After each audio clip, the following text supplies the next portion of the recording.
નમસ્કાર દર્શક મિત્રો, સત્ય ન્યૂઝમાં હું જય પટેલ આપ સૌનું હાર્દિક સ્વાગત કરું છું। સમાચારોની શરૂઆત મુખ્ય સમાચારોથી।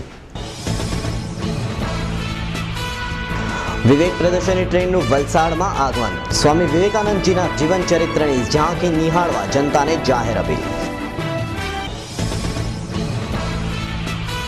વલસાડમાં અન્ના અને કોલેજના વિદ્યાર્થીઓનું સમર્થન। એબીવીપીના કાર્યકર્તાઓ અને વિદ્યાર્થીઓ દ્વારા યોજાઈ બાઇક રેલી। वलसाड़ श्री कलापूर्ण जैन युवक मंडल द्वारा योजायो रक्तदान कैम्प। आचार्य भगवंत श्री कनक सुरेश्वरजी महाराज साहेबनी 48मी स्वर्गारोहण तिथि निमित्ते करायु आयोजन।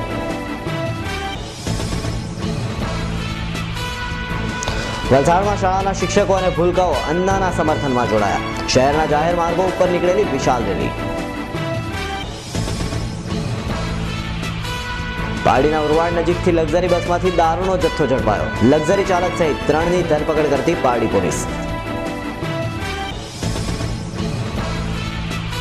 पारडी भाजप द्वारा अन्ना हजारेने टेको। केंद्र सरकारनी बोलावी हाय हाय। उमरसाड़ीना वृद्धनु हत्या प्रकरणमां 3 युवानोनी थयेली धरपकड़। वृद्धनी पाडोशमां ज रहेता 2 सगा भाईओ अने तेना मित्रए मळी करी हती हत्या। હવે સમાચારો વિસ્તારથી। દેશના આધ્યાત્મિક નેતા સ્વામી વિવેકાનંદજીની 150મી જન્મ જયંતિ દેશભરમાં ઉજવાઈ રહી છે, ત્યારે તેઓને શ્રદ્ધાંજલિ આપવા માટે ભારતીય રેલવે દ્વારા ગત તારીખ 12/1/2011ના રોજ પશ્ચિમ બંગાળના હવાડા સ્ટેશનથી स्वामीजीना जीवन चरित्रनी झांखी दर्शावती प्रदर्शन ट्रेन विवेक एक्सप्रेस ने प्रस्थान करावी हती अने ए ट्रेन तारीख 18 ना रोज सवारे 7 कलाके वलसाड रेलवे स्टेशने आवी पहोंची हती। विवेक प्रदर्शनी ट्रेन वलसाड रेलवे स्टेशन नजीकना जवाहर धक्का सामे तारीख 18, 19, 20 અને 21 સુધી જાહેર જનતા માટે ખુલ્લી મૂકવામાં આવી છે, જેમાં પ્રદર્શનનો લાભ લેવા વિદ્યાર્થીઓ અને જાહેર જનતાને અનુરોધ કરાયો છે।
વલસાડમાં અન્ના હજારેના સમર્થનમાં એબીવીપીના કાર્યકરો જોડાયા હતા અને શહેરની આર્ટ્સ તેમજ કોમર્સ કોલેજના વિદ્યાર્થીઓએ પણ સમર્થન જાહેર કરતા કોલેજ બંધ રહી હતી અને વિદ્યાર્થીઓ દ્વારા બાઇક રેલી યોજાઈ હતી।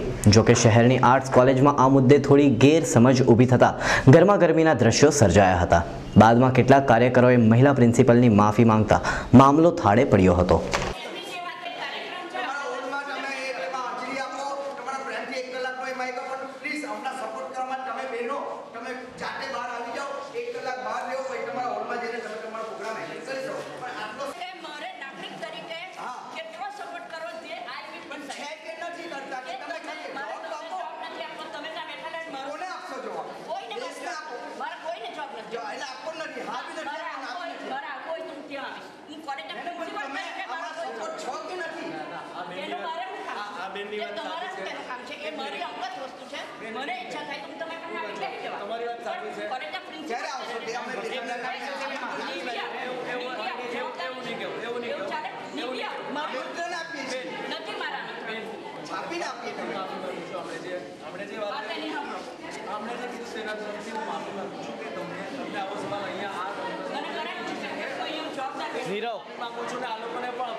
તમે તમારી સ્વેચ્છાથી આની અંદર ટેકો હોય તે જાહેર કરો જ કહીએ છીએ તમારી સ્વેચ્છા મારી કોઈ જબરદસ્તી નથી બેસો જાઓ તમારી ના પાડી છે એટલે એ બંધ કરાવી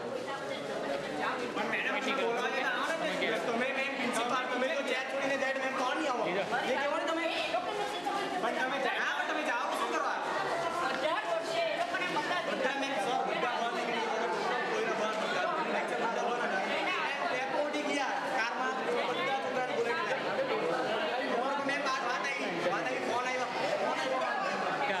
હા એમ કીધું મેં તમારા માટે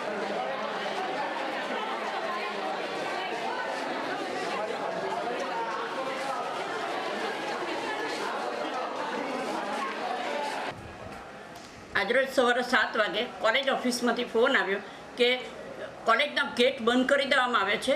અમુક વ્યક્તિઓ બહાર ઊભેલા છે, કોલેજમાં કોઈ પણ વિદ્યાર્થીને આવવા દેતા નથી। એ સાંભળ્યા પછી હું જ્યારે મારી ગાડી લઈને રસ્તા પર આવી તો મેં વિદ્યાર્થીને પૂછ્યા કે તમે ક્યાં ચાલ્યા? તો કંઈક અમને અંદર જવાની ના કરવામાં આવી છે। એટલે મેં એવું વિચાર્યું કે જ્યારે લોકશાહીમાં 18 વર્ષે એ લોકોને મતાધિકાર આપ્યો છે, કયા નેતાને છૂટવો એ જ્યારે એમની મરજીની વાત છે, ત્યારે ભણવું કે ન ભણવું એ વિદ્યાર્થીઓના પોતાની મરજીની વાત છે। એટલે મેં મારા વિદ્યાર્થીઓને એવી અપીલ કરી કે જો તમારે ભણવું હોય તો ક્લાસમાં જાઓ। મને કોઈ પણ માણસ લોબીમાં કે મારા પ્રિમાઇસીસમાં જોઈએ નહીં। રોજ જ આમ થાય છે કે મારી કોઈ પણ વ્યક્તિ લોબીમાં ફરતી દેખાતી નથી। જેમનો પીરિયડ ફ્રી હોય એ લાઇબ્રેરીમાં જઈને બેસે છે। એટલે મેં વિદ્યાર્થીઓને એવી અપીલ કરી કે જેમણે ભણવું છે તે નક્કી કરો, તમે તમારા મરજીના માલિક છો। ભણવું હોય તો ક્લાસમાં જાઓ અને ન ભણવું હોય તો મારા પ્રિમાઇસીસની બહાર જાઓ। અને એ ભાઈઓને મેં એમ કહ્યું। બીજી વાત કે જ્યારે પરીક્ષાની ફોર્મની 25મી છેલ્લી ડેટ છે, મારા 1100 વિદ્યાર્થીઓ છે અને હવે 4 દિવસની રજા છે। એક વિદ્યાર્થી દીઠ લેટ ફી સાથે યુનિવર્સિટી જ્યારે સ્વીકારશે ત્યારે 250 રૂપિયા દંડ છે। આ વિદ્યાર્થીઓની પરીક્ષાની સાથે કોઈ પણ ચેડા કોલેજ કરી શકે નહીં। બીજું કે 1200 વિદ્યાર્થીઓના ફોર્મની સોફ્ટ કોપી મારે ટાઈપ કરીને સોફ્ટ અને હાર્ડ કોપી યુનિવર્સિટીને સબમિટ કરવાની છે 25મી તારીખે સવારે। તો આ મારા વિદ્યાર્થીઓના ફોર્મ જ્યારે ટાઈપ કરવા માટે મને 4 દિવસનો સમય જોઈશે, તો તેની જવાબદારી કોણ લેશે? બીજી એક વાત કે સરકારની જે સપ્તધારા સ્વર્ણિમ ગુજરાતને ચાલે છે કે જેમાં વિદ્યાર્થીઓને ઓફિશિયલ 3 ક્રેડિટ કોલેજે આપવાની છે, એ સપ્તાહધારા માટેના જ્ઞાનધારાનો આજે કાર્યક્રમ છે, જેમાં મુંબઈથી કવિ શ્રી શોભિત દેસાઈને અમે આમંત્રણ આપેલું છે અને એટલે કોલેજમાં 10:15 વાગ્યાથી 11:15 વાગ્યા સુધી આ કવિતાનો કાર્યક્રમ છે। તો વિદ્યાર્થીઓના પૈસા જ્યારે આ વસ્તુમાં વપરાવાના છે, સરકારની જે ગ્રાન્ટ અમને મળે છે સ્વર્ણિમ ગુજરાતની, તેના પૈસા જ્યારે વપરાવાના છે ત્યારે એ કાર્યક્રમનું શું? આવી મેં અપીલ કરી છે વિદ્યાર્થીઓને એ કાર્યક્રમમાં। એ લોકોને એમ કહેવું છે કાલે કોલેજમાં રજૂઆત કરી હતી, એ લોકોએ કાલે કોલેજ બંધ કરી, કાલે કોલેજમાં એવી રજૂઆત કરેલી ત્યારે એ તો મને પણ આમંત્રણ આપેલું કે તમારે બી એમાં સાથ આપવો જોઈએ। મારે કેટલો સાથ આપવો જોઈએ કેટલો નહીં એ કોલેજના પ્રિમાઇસીસમાં હું એક જવાબદાર વ્યક્તિ છું અને એ પૂછવાનો પહેલો એમનો અધિકાર નથી। મારે જો કોઈ સાથ આપવો હોય તો એ મારી અંગત મરજીની વાત છે। અને આપવો હોય તો હું મારી રીતે આપીશ, કોઈના કહેવાથી ને કોઈના પૂછવાથી નહીં. બીજું કે એ પૂછવાનો એમને કોઈ અધિકાર નથી. હું એક નાગરિક છું, એક જવાબદાર નાગરિક છું. મારે શું કરવું એ મને નક્કી કરવા દો. મારા વિદ્યાર્થીઓને જ્યારે મતાધિકાર મળે છે તો એમને નક્કી કરવા દો કે એ લોકો રેલીમાં જોડાવવું છે, તોફાન કરવું છે કે ક્લાસમાં ભણવું છે. કોઈ આપને લેટર ના, આવ્યો? મને કોઈ લેટર આવ્યો નથી. ગઈકાલે 2-3 પત્રકારો અને એ મારી જે વિદ્યાર્થીની છે તે અપીલ કરવા આવ્યા તો મેં એમ કહું કે વિદ્યાર્થીઓ નક્કી કરશે, એમાં હું ઓફિસર કોલેજમાં રજા આપી શકું નહીં.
વલસાડ શહેરમાં રજપૂત હોલ ખાતે શ્રી કલાપૂર્ણ જૈન યુવક મંડળ